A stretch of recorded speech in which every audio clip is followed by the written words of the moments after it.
आफ्नो सिप अनुसारको खाना छ। त्यो खाना किन राखेको?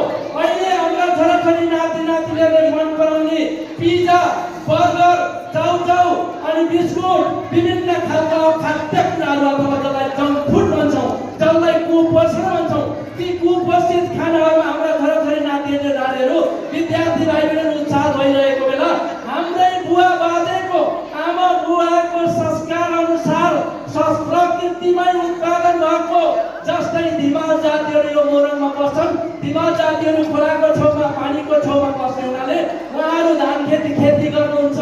सँगसँगै उहाँहरूले घोगी भन्नुहुन्छ, घोगी माछा दिमागको स्थलमा जाने घोगी र माछा पाउनुहुनेछ।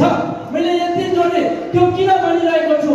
अबको मानिसहरूलाई हाम्रा नानी बाबुहरूलाई स्वस्थ राख्नको लागि हिजो हाम्रो पुर्खाले हाम्रो बुवाआमाले सुरु गरेकै खानेकुरामा फेरि पछाडि फर्काउनको लागि पनि यो स्टाइल तयार गरेका छौँ। यो खानेकुरा तपाईँलाई दिएको छौँ कि न कि अबका छोराछोरीले बर्गर खाएर अनि रोटी खाएर बर्गर खाएर बिस्कुट खाएर चाउचाउ खाएर मोमो खाएर होइन, त्यही बुवाआमाले हजुरबाले उत्पादन गरेको शुद्ध नेचुरल जसलाई अर्ग्यानिक खानाहरू खुवाएर त्यो खानेकुराहरू बानी गराएर तपाईँहरूलाई पोषणयुक्त खानेकुरा दिने गरी यो स्टलहरू तयारी छ। त्यसलाई हामीले अङ्ग्रेजी भाषामा तपाईँ नानी बाबुहरूलाई बुझ्नको लागि फुड फेस्टिभल भन्यौँ।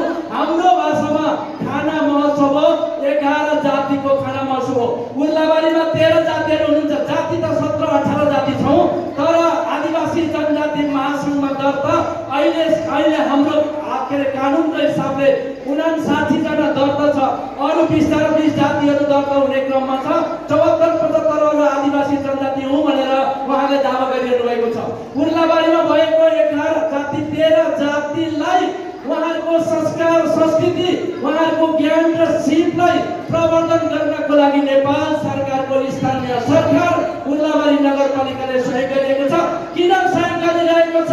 नानी बाबुहरू भाइ बहिनीले फेरि बुझ्नुहोस्, यो देश तिनै जातिहरूको 142 जातिहरूको 123 र 24 भाषाहरूको अनि त्यस्तै भाषा र संस्कारहरूको संस्कृति भएको देशबाट नेपाललाई एउटा देशको पहिचान दिएको छ।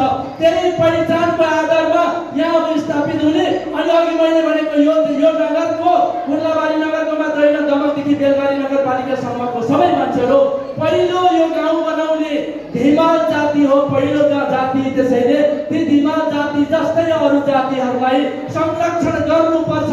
किन गर्नुपर्छ? यो गाउँ बनाउने, यो समुदाय बनाउने, हिजो जङ्गल खडानी गरेर, हिजो सर्पसँग, मच्छरसँग, बाघभालुसँग, जङ्गली जनावरसँग लडाइँ गरेर गाउँ बनाउने, समाज बनाउने जातिहरू हुनाले उहाँलाई सम्मान स्वरूप यो कार्यक्रम गरेको छ। म यति भन्न चाहन्छु, तपाईँ नानी बाबुहरू हजुरहरूले अहिले जसको ड्रेस लाउनु भएको छ, जुन जातिको कल्चर लाउनु वेशभूषा लाउनु भएको छ, कम्तीमा त्यो वेशभूषा लाउने यहाँ जातीय हिसाबले अरू पनि हुनुहुन्छ। तामाङले तामाङकै ड्रेस, दिमालले दिमालकै ड्रेस, लिम्बूले लिम्बूकै ड्रेस छैन। अरू नानी बाबुहरूले पनि लाउनु भएको छ। त्यसबारेमा ती नानी बाबुहरूलाई, ती अभिभावकलाई, व्यावसायिक सम्पूर्ण सरकारलाई स्यालुट गर्न चाहन्छु। आदिवासी जनजातिको अभियान्ताको नाताले, एउटा सामाजिक अभियान्ताको नाताले यही संस्कारहरू जोगाउनका लागि, यही संस्कृतिहरू जोगाउनका लागि, यो संस्कार र संस्कृति जोगाएर एउटा सुन्दर समाज बनाउनको लागि तपाईँले यो हलमा हेर्नुहोस् त, एकै खालको ड्रेस रहेकोमा फरक देखिन्थ्यो। अहिले यहाँ 10-12 खालको ड्रेसहरू छ, वेशभूषाहरू छ। त्यसैले त्यो विभिन्न खालको ड्रेसहरू सप्तरङ्गी जस्तो देखिन्छ। सप्तरङ्गी जस्तै अत्यन्तै सुन्दर र उज्यालो देखिन्छ। त्यति मात्र होइन, नानी बाबुहरू तिनै 11-12 जातिहरूको आफ्नो